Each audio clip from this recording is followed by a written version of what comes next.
uma terça regada a muita movimentação, chegamos à quarta-feira de pouca movimentação, mas de uma movimentação muito preciosa para que a gente possa entender. Primeiro, os fariseus, os escribas começam a planejar. Há um projeto de matar Jesus Cristo. Eles começam a ver uma forma de condenarem, de trazerem alguma culpa, alguma coisa sobre Jesus Cristo, para assim poder prendê-lo e depois matá-lo. E é interessante porque a gente vai perceber que Jesus, ele começa a sinalizar, a avisar aos discípulos e todos que o seguiam, de que em breve, muito em breve, ele seria crucificado, ele seria morto, ele enfrentaria a morte. É muito interessante porque a gente começa a perceber que a brevidade dessa semana, desse dia ao qual Jesus Cristo estaria enfrentando a cruz, o madeiro, o sacrifício vivo, né? É interessante porque ao anunciar a sua morte, a gente começa a entender, e vocês vão entender comigo, que tinha uma missão no coração de Jesus Cristo, e essa missão precisava ser cumprida. A Bíblia diz que desde a fundação do mundo, o Cordeiro já tinha sido imaculado. Mesmo que eu e você, antes mesmo que eu e vocês tivéssemos sido criados, nós já teríamos sido salvos por Jesus. Olha que coisa fantástica da gente perceber. O Cordeiro já tinha sido morto desde a fundação do mundo. E é interessante porque a gente pode perceber que no capítulo 12 de João, o verso 27 diz assim: agora minha alma está perturbada. E que direi eu? Pai, salva-me dessa hora? Mas para isso eu vim, para essa hora eu nasci. Olha que coisa maravilhosa, gente. Jesus sabia para que ele tinha nascido. Então é muito legal a gente poder entender que isso, nesse primeiro momento da quarta-feira, querem matar Jesus, mas ele sabia que ele tinha vindo exatamente para isso. Mas os fariseus, os sacerdotes, né, os escribas, os príncipes dos sacerdotes, os anciãos do povo, eles sabiam que eles não podiam fazer aquilo de qualquer jeito. Eles tinham que articular. Tudo foi muito bem articulado, porque também eles sabiam que durante a festa, estava perto da festa de Páscoa, eles não queriam que isso acontecesse, porque ia criar um alvoroço muito grande entre o povo. Olha como diz Mateus capítulo 26, a partir do verso 1, diz assim: e aconteceu que quando Jesus concluiu todos os seus ensinamentos e discursos, disse aos seus discípulos: bem sabeis que daqui a 2 dias é Páscoa, e o Filho do Homem será entregue para ser crucificado. Olha que coisa interessante. Ele já tinha anunciado que ele seria crucificado. Marcos também relata isso, apesar de que Marcos, ele diz assim: e dali a 2 dias era Páscoa, e a festa dos pães asmos, e os principais dos sacerdotes e os escribas buscavam de como prenderiam Jesus com dolo e também como o matariam. Lucas é quem fala também de forma breve, a quarta-feira em Lucas, no capítulo 22, é do verso 1 até o verso 6, é muito pequenininho, mas ele também começa dizendo: e os principais dos sacerdotes e os escribas andavam procurando como matariam, porque temiam ao povo. Então havia um temor de como fazer isso tudo, como matar Jesus. Essa quarta-feira começa com esse projeto maligno de matar Jesus, porém era tudo que iria acontecer por causa do sacrifício. Eu lembro aqui de um texto que está lá em João, capítulo 10, o verso 17, querido, que traz algo, aliás, o capítulo 10, exatamente, o verso 17 do capítulo 10, que vai falar exatamente que Jesus, ele se entrega por mim e por você. E lá no João diz assim: por isso o Pai me ama, porque dou a minha vida para tornar a tomá-la. O verso 18 conclui: ninguém me tira de mim, mas eu de mim mesmo a dou. Tenho poder para dar e poder para tornar a tomá-la. Este mandamento eu recebi do meu Pai. É muito lindo tudo isso. Vai haver a crucificação, mas na grande realidade tudo isso já era previsto. Jesus precisava enfrentar a cruz. Por isso, assim como diz a palavra, ele nasceu para esse dia da crucificação. Mas na quarta-feira existe também um momento muito interessante de uma atitude de uma mulher. O jantar estava acontecendo na cidade de Betânia e essa mulher, ela se aproxima de Jesus e ela lança-se sobre ele e com um vaso de alabastro, com um gueto de grande valor, ela derramou sobre a cabeça de Jesus quando ele estava sentado à mesa. Lembre-se, quando a gente fala sentado à mesa, a mesa no Oriente, na cultura ao qual Jesus ele pertencia do povo judeu, era sentado em tapetes, não se ficava sentado como nós hoje em cadeiras, eram alguns tapetes, a mesa era posta no chão, era aquela mesa no chão sobre, claro, um objeto que ali mantinha, não tocando os alimentos no chão, forrado, mas as pessoas se sentavam no chão com as pernas dobradas assim para trás, e ali aquela mulher se lança sobre Jesus, a cabeça dele, e começa a derramar sobre ele, é dito como um perfume muito caro, tanto que incomodou aos discípulos, e os discípulos, alguns deles ficaram indignados com aquilo, porque eles pensaram: Jesus, isso a gente pode dar aos pobres, Jesus, podemos vender e dar aos pobres. Mas Jesus diz algo fantástico e ao mesmo tempo algo que vai trazer para mim e para você o discernimento do que estava acontecendo.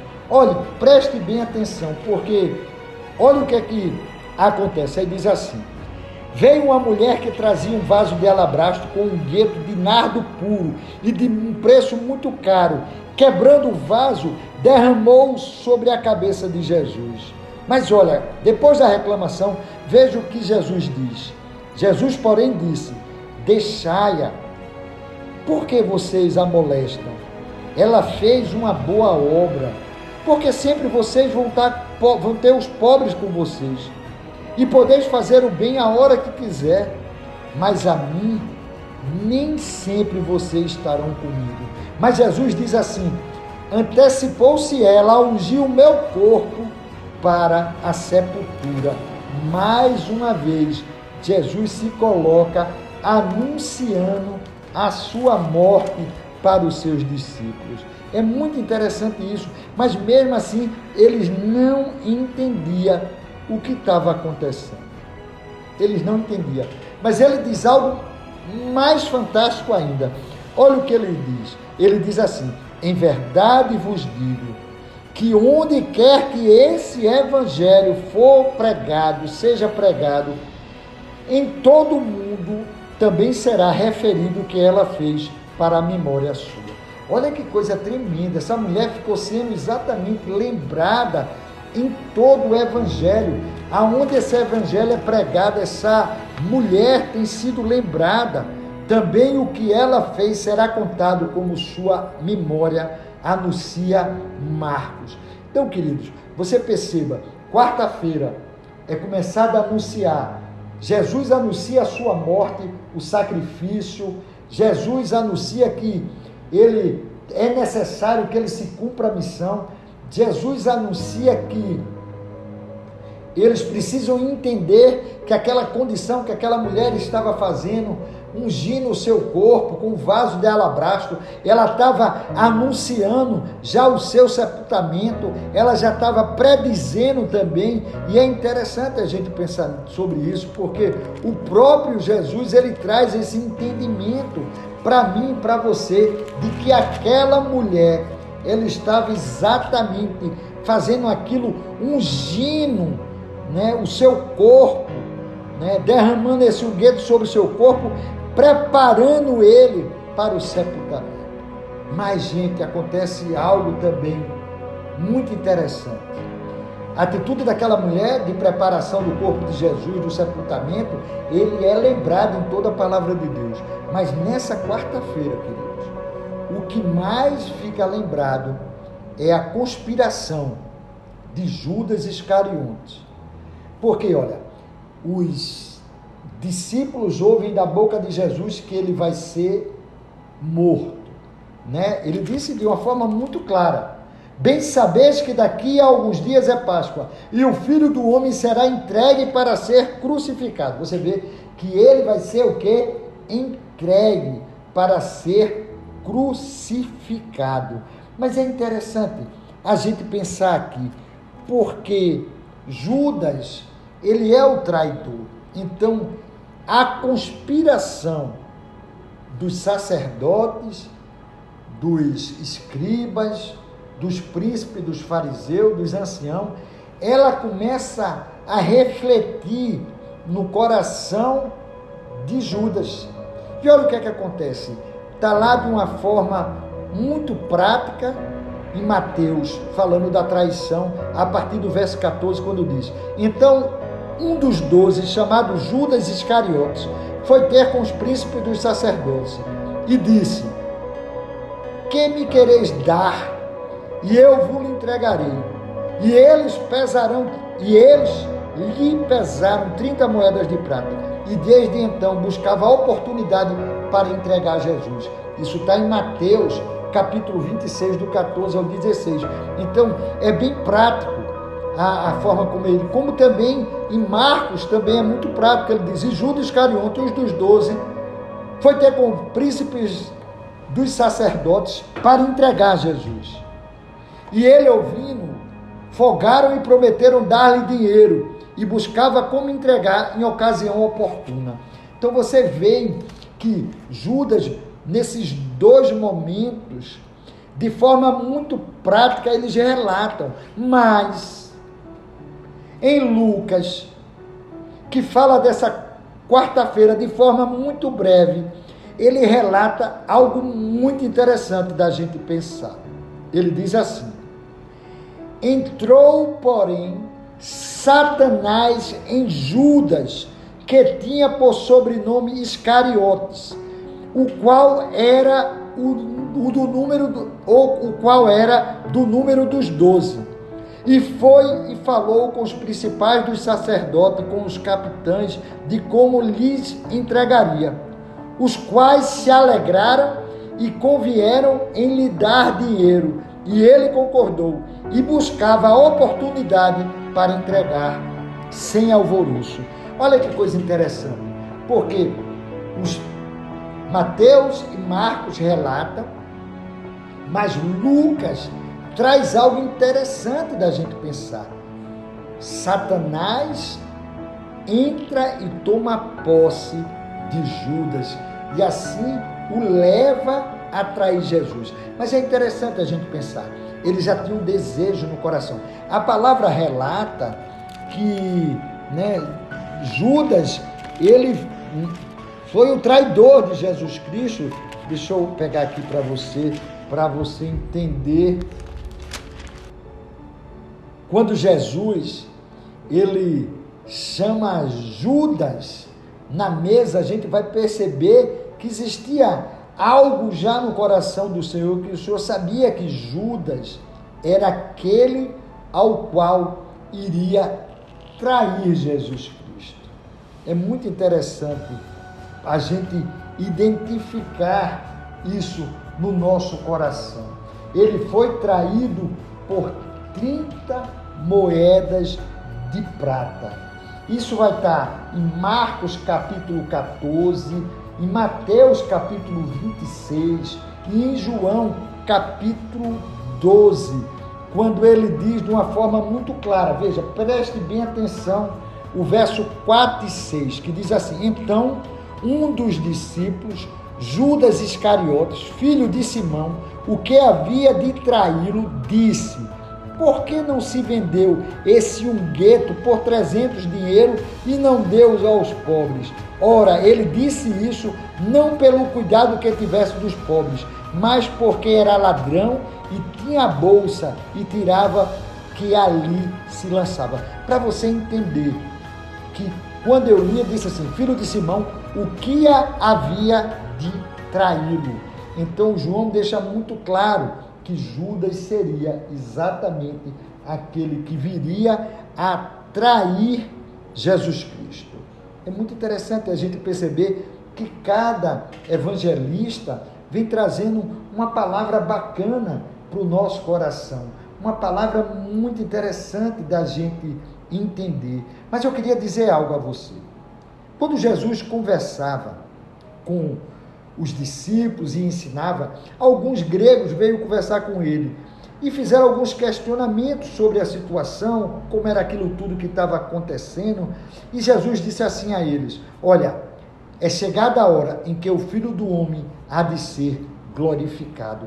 Então Jesus começava já a colocar para as pessoas da necessidade que ele ia ser glorificado e de que aquilo tudo do sacrifício tinha sido preparado e que ele tinha vindo para essa hora. E eu acho interessante exatamente aquele texto que, apesar de tudo, de ter muitos principais creram em Jesus, mas não confessavam por causa dos fariseus para não serem expulsos da sinagoga, porque amavam mais a glória dos homens do que a glória de Deus. Isso é uma coisa que eu queria muito que ficasse no seu coração. E Jesus, ele também diz, e se alguém ouvir as minhas palavras e não crer, eu não o julgo, porque eu vim não para julgar o mundo, mas para salvar o mundo.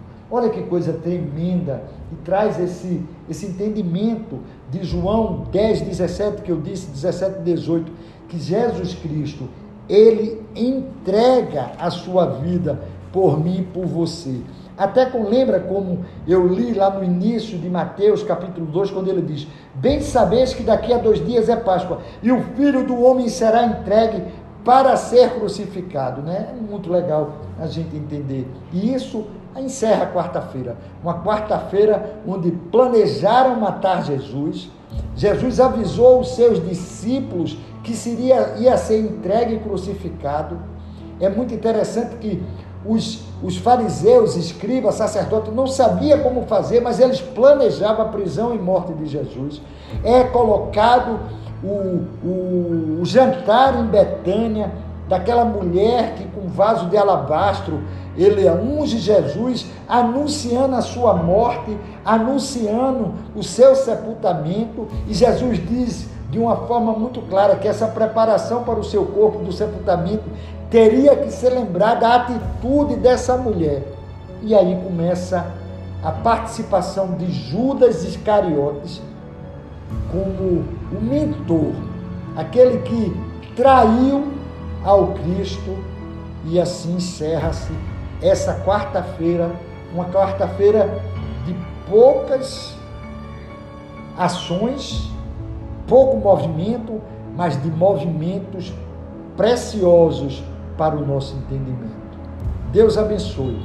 Quem vos fala é o pastor Valença, da live de oração. Vamos continuar. Amanhã nós temos a quinta-feira. Agora a quinta-feira, meu irmão, minha irmã, ela é regada de muitos movimentos. No mínimo, a gente vai ter aqui de 10 a 12 movimentos de Jesus, para que a gente possa estar estudando a palavra de Deus. Deus abençoe.